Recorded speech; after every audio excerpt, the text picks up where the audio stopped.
ესე იგი დავიწყოთ ახლა გველების unboxing-ი. ჩვენს ქვეყანაში და საერთოდ კავკასიაში და პოსტსაბჭოთა სივრცეს რო ეძახიან, გიურზა არის აი ანგრევს ყველაფერს, ხო, სადაც გიურზას ახსენებენ, ეს არის, არ ვიცი, ყველაზე საშიში არსება დედამიწაზე თუ რამე არსებობს. რეალურად შხამიანია და საშიშია თავისთავად, მაგრამ ისეთი მითები რაც გიურზაზეა, მე მგონი არც ერთ გვერდზე არ არის მსოფლიოში რა. მაგრამ თოფით არ დადის ეგ არის, თორე დანარჩენი ყველაფერს აკეთებს. მანქანებს, ადამიანებს, ბორბლებს ხერხავს, პარპერს ამტრევს. აი ისეთი ახლა რამდენი ეგეთი მაქვს მოსმენელი წარმოიდგინეთ და ну არაფერი ეს ნამდვილად არ არის. ანაკონდები და მახრჩობელები რეალურად საშიშროებას არ წარმოადგენენ გარდა ვთქვათ გიგანტური ეგზემპლარებისა, რომელიც უკვე ამ რეალობაში აღარ არიან თითქმის დარჩენილები, რომლებიც არ ნადირობენ ჩვენზე. ხო, ხა ანაკონდა წარმოიდგინეთ 11 მეტრი როა სიგრძე და 10 მეტრი 8-ც 7-იც საკმარისია, ხო? ბუნებაში როცა სანადირო პოზიციაშია და ელოდება თავის ნადავლს და იქ მე ჩაუვარე, რა თქმა უნდა, მეცემა დამახჩობს და გადამყავს. თორე ეგეთი გარემოები უკვე აღარ არიან რა და სხვა შემთხვევაში რა თქმა უნდა ისიც გარბის რა. ისიც გარბის ან ჩაული უბრალოდ ეს წამოწოლილია სადღაც და всё ამით თავდება რა. არის ახლა შემთხვევები მაგალითად ეს სამეფო კობრა ხო? სამეფო კობრა არის ძალიან ინტელექტუალური გველი ასე ვთქვათ ბჭყალებში, რომელსაც აქვს უნარი ბუდე მოაწყოს. იქ მე კვერცხები დადოს, მოაყაროს ფოთოლი და მე უყარაულოს იმ თავის კვერცხებს სანამ არ გამოიჩეკებიან და აი ამასობაში ის ყარაულობს და ვინმე თუ ჩაუარა ესე დაუდგება, ემუქრება, მოშორდი და რაღაც ეს რაღაცეები არის ეს რაღაც, მაგრამ სხვა დანარჩენ შემთხვევაში რა ვიცი, ყველაფერი გარბის რა თუ ჩვენ არ დაუწყეთ. ეხლა გიურზას რო გადმოსვა, ეს დაიწყებს უკვე გაქცევის ცდელობებს და არა პირიქით. კი. არა, ძალიან დიდი არ არის. აი.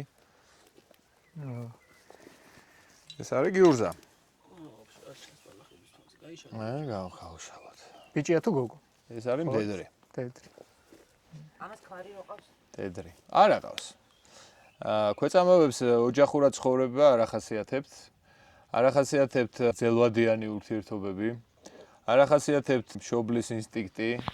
აი კობრის გარდა, აი რაც თქვი სამეფო კობრა რომელიც და რამდენიმე სახეობის გველია რომელიც კვერცხს დადებს, ყარაულობს. არის ეს, მაგრამ ეს ძალიან ინსტინქტურ დონეზე მხოლოდ და მეტი არაფერი, სიყვარული და მსგავსი უნარები ნამდვილად ძალიან ახლოს მიგაქ ხელი, მინდა აღვნიშნო.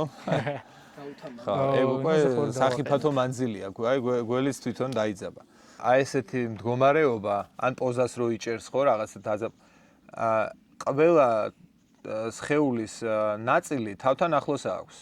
ანუ იცავს მთელ მის სხეულს, ასე ვთქვათ, ფიქრობს ასე რომ დაცულია. საიდანმე რომ მიუახლოვდე, მცდელობა რო ქონდეს დაჭერის ან რაღაც კბენის ან რაღაცა მსგავსი, ყველგან მოგწვდება. გიურზის აი მახასიათებლები წეღარ რო ვიძახდით, რომ აი მითები პარპრეს ამტრევს და რაღაც. ეს რაღაცებს ღარპებია, ანუ გიურზას შეუძლია თავისი სხეულის დაახლოებით 60-70% გამოიყენოს დარტყმისთვის. ანუ თუ მეტრიანია, შეუძლია 60-70 სანტიმეტრზე მოგწვდეს. ძალიან ბევრი მახასიათებელი აქვს ამ გველს. მაგალითად, ძალიან მკვრივი სხეული აქვს მას. აი ფეხზე დადგაო ხო, Nokia ტელეფონზე ლაპარაკობდა, რომ ხუმრობდით. აი მაგასთან დაკავშირებით შეგვიძლია ვთქვათ რამე. აი ესე რო იწოს სწორად გიურზა. სწრაფი რეაქციის დროს მას შეუძლია აი ესევე, აი ესე როგორც ჯოხი აი ესე აიწიოს და მეორე მხარეს გადავარდეს და გავარდეს. აი ეს რამე ახასიათებს, კი, შეიძლება ითქვას კუდზე დადგაო რა. ახლა ჩემი თვალით ბევრჯერ არ მენახა, მართლა მეც ვიტყოდი რა კუდზე დადგა, ხო? მაგრამ ნამდვილად შეუძლია აი ესე ვერტიკალურად გადავიდეს მეორე მხარეს და გაიქცეს. ვიწრო კისერი, დიდი თავი. ხო, მოკლედ ავხსენით, ხო? სქელი ტანი აქვს. ვიწრო კუდი. ვიწრო კისერი და დიდი თავი. ეხლა ამაზე ბევრად გრძელ გველს განახებთ, რომელიც ამაზე ბევრად წვრილია. ანუ მისი სხეული ბევრად განსხვავებულია სხვა გველებთან შედარებით. და აი თვალი ვერტიკალური გუგა აქვს. ვერტიკალური გუგა აქვს და აი ეს არის ჩვენი შხამგამტარი ეშვები. აი ამეთი ახდენს. აი ამეთი ახდენს დაგესვლას ადამიანის თუ ცხოველის კბენის შემთხვევაში. და ეს ატარი, აი შხამი დაინახეთ, ხო? კი. აი წეთები. გამოვიდა შხამი. კი, აი წეთი. აი. ახლა ეს თვალში ამოვისვათ იგივე ეფექტი აქვს. თვალში რომ ამოვისვათ, უნდა მოვიბანოთ ეგრევე, რომ კაპილარები ძალიან ახლოს არის თვალთან და შეიძლება დაგვიზიანოს. უბრალოდ დაგვისხას პრობლემა არ არის. შხამი ხო არა. ეს უნდა მოხდეს სისხლში აუცილებლად. სხვა შემთხვევაში საშიში არ არის. აი ეს გახლავთ. შება ვერ ხედავ. ვერ არის მე მგონი. მოდი ტელეფონით აი მე მგონი დაფოკუს. ჩავსთ. და ამათი გაშვება სად მოხდება? ესენი ძირითადად ვაშლოვანის ნაკრძალი, ჭაჭუნას აკვეთილი, აზერბაიჯანის საზღვარზე ეს იქითაც ნაკრძალია და აქეთაც და გარშემო არსად ასე ვთქვათ დასახლებული პუნქტები არ არის და უსაფრთხო გარემოში უშვებთ როგორც მათთვის ისე ადამიანებისთვის და ტომარ არის კომფორტული გარემო მოკლედ გველისთვის მე არ ვიცოდი სუნთქავს 7-ია სიგნელი აქვს რაც ყველა ნიშნავს ჩახვეულია ხა ესეც ჩახვეულია თავისთვის წევს ხო ეს არის ყველაზე აგრესიული გველი ხო ეხლა შეიძლება მიკბინოს არ შეგეშინდეთ ხო რა გველია ეს ესა წითელმოცემ ცურავი ახალგაზრდა და რაც უფრო იზრდება უფრო მუქდება და წითლდება აი ესეთი წითელი შეიძლება შეგხვდეთ აი ესეთი ხო ეს ამის გავრცელების არეალი ძალიან ფართოა აღმოსავლეთ საქართველოში დაბლობში ყველგან ხვდებით თითქმის ახლა ცდილობს რომ ხელი გამოშვებინოს იმიტომ ტრიალებს ესე და ძალიან აგრესიულია თვითონ ანუ რეალურად გაქცევა უნდა ყველა გველს ახლა კიდევ აღნიშნავ ხო აი ტრიალებს ჯერ ცდილობა არ ქონია კბენის მაგრამ ხასიათი და ის აქვს კბილები აქვს ჩვეულებრივ როგორც ისე არა ისეთი არა ხო ეგერ აი ბევრი კბილი აქვს როგორც ჩვენ გვაქვს ანუ აი ჭრილობას ამას უკვე შეუულია ხა ამან რომ იკბინოს სისხლი წამომივა აუცილებლად არ უნდა ცოცხალი თავით კბელა აი ახლა ბრაზდება უკვე აა ოთი აბრაზდი ცოტა აი მაგარია გველს აუშავდა არ ბრაზდება და ვაბრაზებ ძალით რა ხო აი რო იციან რომ ეს გამომეკიდა გველი და რაღაცა არის ზღაპარი მოკლედ ყველაფერი გარბის აბსოლუტურად მაგრამ რა თქმა უნდა არის სიტუაციები როდესაც აი როცა ჩვენ მას გველს ძალიან ვაწუხებთ შეიძლება რაღაცა მანძილზე პატარაზე რამდენიმე ნახტომი გააკეთოს ხო რა შეგვაშინოს ეგეც გავბივარ და მომზდევს აი ეგეთი რაღაცა ფიზიკურად არ არსებობს რა საინტერესო კიდე რა ყავთ ნუ ხე რა შეიძლება რომ დავიჭირო ხელში ეგეთი ყავს კი ესეც შეგიძლია დაიჭირო ხელს თუ გინდა უბრალოდ კუძზე მოკიდე უბრალოდ არ გამაშვება მეტი არა ესაქნა და დატრიალებას თუ დააპირებს გაუშვარო დაატრიალოს ხო ალა მეწება რომ შუბსა დავინახო ეს არის ახალგაზრდა ხო აი მართენ ახლა აიწევა цота ის ქენი რა ქვია ისე ქენი რომ გაიშალოს ბოლომდე შეუძლია ამოვიდეს კი თავისთავად ანუ მაგის საშუალება არ უნდა მივცეთ რა კაი გველი კაია ხო ეს არის წესაკარა ესენი ხანტახან იკმინებიან ხო მაგრამ ასა ბევრი უნარი აქვს მათ შორის ამ გველს და შხამიანიც არ არის შხამიანი არ არის ეს არის წყლის სისტემების მოყვარული ანუ ძირითადად ცხოვრობს იმ გარემოში სადაც არის წყალი უხვად ანუ ტბები მდინარეები არხები იკვებება ძირითადად თევზით და ძალიან დიდ პოპულაციებს ქმნის ესეთ სისტემებში რა ამ გველს აქვს სხვათა შორის დუვერნოის ორგანო ესეთი ორგანოა პირის ღრუში და კბენის დროს აი თუ ესე რო გიკმეს არა აი თუ გიკბინა და ერთი 2-3 წუთი რო კიდე ხეჭა ხო ესე გამოყოფს ნერწყვის სახით ისეთ სითხეს რომელიც აბრუებს თავის ნადავლს რა აი ესეთი ანესთეზიური ფუნქცია აქვს რა იმიტომ თევზით იკვებება და თევზი ძალიან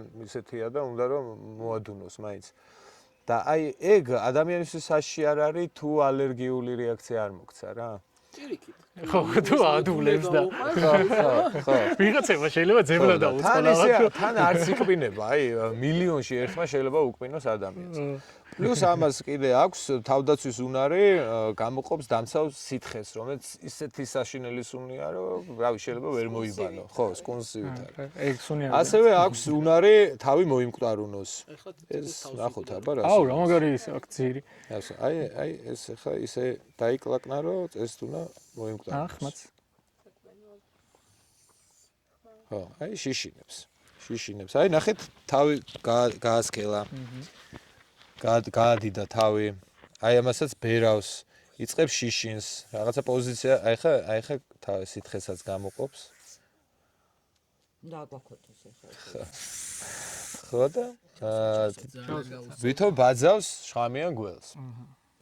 მაგრამ მას არ შეუძლია იმდენად დიდი უნარები არ აქვს მებაძველობის შხამიან გველისთვის. ნაირფერი არის, აი ერთ-ერთში აკეთებს შხამიანი გველის მებაძვას, თუმცა იქ არ მყავს ხო? ანუ მაგარი მსახიობია რა. მსახიობია, კი. აი ესე მე ესე ტრიალდებიან და ეს სუნი და ვითომ მკვდარია რა, პირს აღებს და ესე წერს რა. და ეს სუნი აზდის თან და რაღაც რომ მიდის, აუ ამ ყრალს რა შეჭამს და ანებებს თავს. მაგარი სტრატეგია. კი. არა, ეს გაბრუება მაგარი ინფორმაცია. ეხლა რომ დავიდახოთ ქალაქში, რომ ვიღაცები სახში ყასმერი და მიხვალ აღეჭინებ თავს. ეს გველხოკერა არის, ჩვენი მეგობარი. როგორ უჭირა ხა? ხო, ჯიგარი. ხო, ეს არის გველხოკერა. ალიკო რო იყოს. ხო, ეს არის უფეხებო ხვლიკი, საკმაოდ დიდი ზომების იზრდება, დაახლოებით 1.20 მ, 1.30-მდე შეიძლება გაიზარდოს სქელი. კი. და ძალიან კარგი ხეში რაღაცნაირი მოსაკიდია. მომვლელია ბაღების. ან დიდი რაოდენობით ლოკოკინებს, ლოქორებს ანადგურებს, მამნებს, მწერებს და რა ვიცი, კარგად უვლის. გველის წიწილებსაც ჭამს, აი ვისაც ძალიან არ უყვარს გველები და რამენერად. აი ვისაც გველები არ უყვარს, რეალურად ეს რო ყავდეს ეგრეში გველები უკეთესია. ხო, მაგრამ მათთვის ესეც გველია. ხო, თუ იაზრებ რაღაც დონემდე, გველუკა. ძალიან ჯიგარია ეს. თან სახეც რაღაცნაირი აქვს საყვარელი. საყვარელი, ისეთი ხვლიკია, აი დააკვირდეთ, ჩვეულებრივი ხვლიკია, ფეხები არ აქვს. მაგარი. ვინ არის? ეს არის ამიერკავკასიური მცურავი. ეს იზრდება დაახლოებით მეტრამდე, ძალიან შვიდი გველია სინამდვილეში, მაგრამ ხანდახან ახასიათებს კბენაც. და სრულად უსაფრთხო ადამიანის ჯანმრთელობისთვის. დავიჭერ თუ შეიძლება მასაც. ეს აი შეფერილობის აქვს. ბევრნაირი შეფერილობა აქვს სხვათა შორის ამ ამიერკავკასიურ მცურავებს, შეიძლება უფრო მუქი იყოს, უფრო ნაცრისფერი, უფრო შავი. ეს მოყავისფროა მოწითალოში, ხედავთ როგორ ამაზეა. ესაც სრულად უსაფრთხოა. ძირითადად იკვებება მღრღნელებით. ამ პატარა თავი როგორ უნდა ჩაყო? ჩვეულებრივად. პატარა თავი. აი თავი რა ზომაც აქვს, ხო? შეუძლია 1.5-6 ჯერ უფრო დიდი გაუხდეს. იმიტომ რომ მას ქვედაყბა, ხო, ქვედაყბა არ უერთდება ზედაყბას და პლუს ქვედაყბაც ესე ეშლება. ანუ ეს ეწევა და პლუს ესე ეხსნება რა და ანუ დიდი მასიური პირის ღრუ ხდება და ანუ შეუძლია გადასანაცვლოს 4-5 ჯერ უფრო დიდი ზომის არსება თავის თავზე. თავი რო შეჭამოს სამანის მას სანამ მოინელებს ესე ერთი კვირა. რომ და ხო, შეიძლება ერთი კვირა დაშინდეს. კი, კი. არ იulis, ჩაწვება სადღაც დაეხვევა. ისე აქტიურად არ ცდილობს ეს გაქცევას რა. და საყვარელი გველია. ესეთი ერთი უნდა გყავდეს. მეკავდეს ხო. ჩავსვათ ესეც. ყავს კიდე რამე სანახავთ რომ მეგონი? არა, აქ შეხვა. მე მგონი ამითაც დაიწყებს ახლა. კონტენტების გაკეთება. ერთი ორი ცალი უნდა გეგდოს. კი, მანქანაში უნდა იწყოს. ისე შენ ისეთ საქმეზე გეხარ რომ ერთი ტომარა თუ აქ გასაგებია, მაგრამ სადღაც კახეთში რომ მოგიწიოს ან ქვემო ქართლში ან სადღაც. რა კახეთში რეებია. ხდება. გიურზა პირველი. გიურზა. თქმა უნდა. ხო და აი ვერის გველგესაც არის. სადა ყურადღებით ვიქნებით. შხამიანი გველების გავრცელება, ხო? ეს ძალიან ესეთი ყველა საინტერესებს ხოლმე და განსაკუთრებით თბილისში სად არიან რა. მოკლედ, შხამიანი გველები საქართველოში მრავლად გვხვდებიან სახეობების კუთხით. ეხლა შევედრებით ბრაზილიას და ავსტრალიას ან აფრიკას, ხო? მაგრამ 24 სახეობის გველი ბინადრობს საქართველოში. ესე დაზუსტებული მონაცემებით, თორე რაღაც კვლევები მიმდინარეობს და შეიძლება ან მოემატოს ან დაეკლოს პირიქით. იმიტომ გაერთიანდეს რაღაც სახეობები. მოკლედ, ამ 24 სახეობიდან 2 ყავს უკანაშხამეშვიანი, უკან აქვს შხამიანი ეშვია, ეკატის თვალა რო ვთქვით და ხვლიკი ჭამია რო ვთქვით.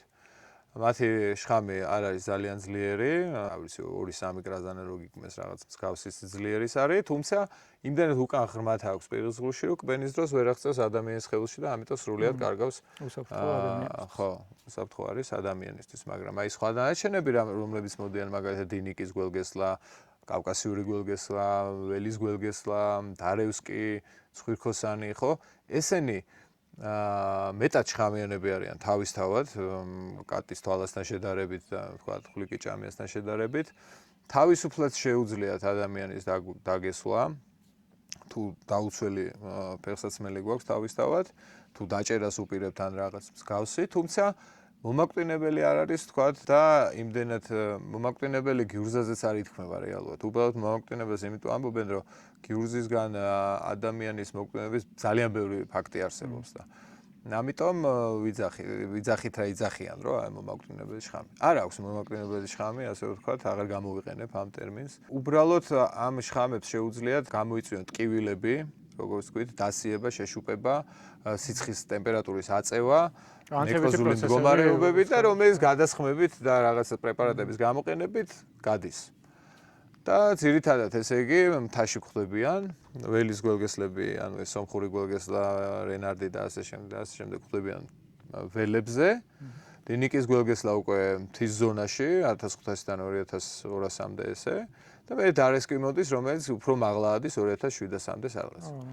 ხო, კავკასიური გველგესლა უკვე ზღვის დონიდან მთაშიც ადის, გვხვდება 1000-1500 მეტრზე. და ცხვირქოსანი გველგესლა, რომელიც მთელი თრიალეთის მასშტაბით ბინადრობს ყველგან.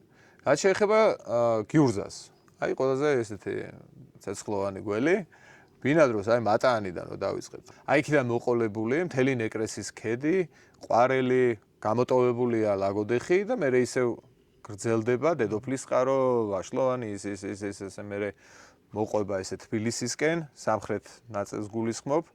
თბილისისკენ შემოდის აეროპორტის დასახლება, ალექსეევკა, აფრიკა, ფონიჭალა, ურთაჭალა, წანისი, შინდისი, რუსთავი, მარნეული, ბოლნისი და ასე შემდეგ. აი სამხრეთ აღმოსავლეთი ნაწილი და ოღონდ ამას რახან ვიძახი ამ უბნებს, ამ უბნებში ცხოვრობენ არ გულისხმობ რა, გულისხმობ ამ უბნების ბუნებრივი სიახლოვეს არსებულ ბუნებრივ არეალში და იმდენად ახლოა რომ ხანდახან ხვდებიან ხოლმე უბრალოდ სივრცეებშიც რა.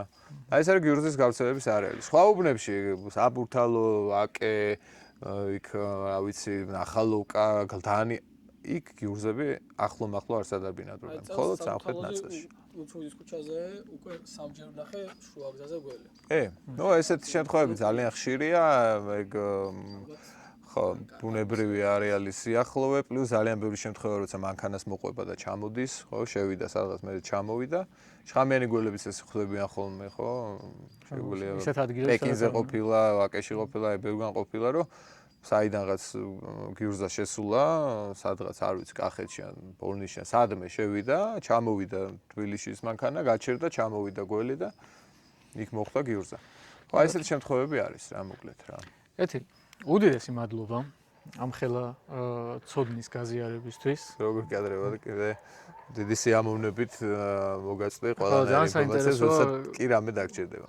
გველების თემა ძალიან ფართო არის და მე ძალიან ვისურვებდი, რომ გაკეთებინათ ეგ რაღაცა YouTube არხი მაგ მიმართულებით და ჩემი აზრით ძალიან ისეთ საინტერესო იქნებოდა რა.